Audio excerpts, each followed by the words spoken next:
20th of March.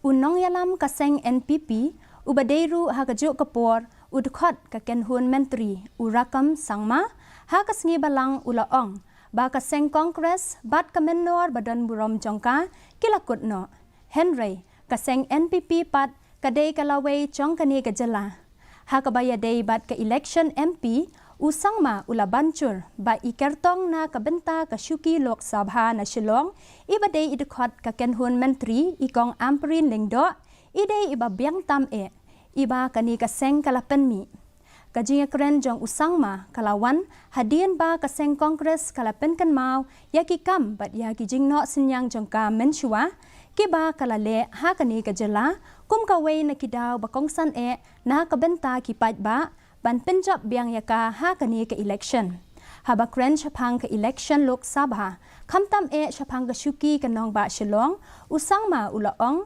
ba kilapenmi ya ikertong iba biang tam bat kasyong hakipat nong tepwot na kasyuki jong ka Shillong ban raya yanu kikwa ban pa sya Delhi.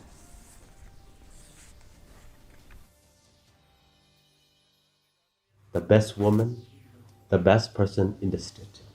Now it is the voters of Shillong parliamentary seats to decide whom you want to send to Delhi. Madam Amperin is among the best fitted individual to represent Shillong, which suit the Shillong standard in parliament. Congress time during 950, 75 years back, right?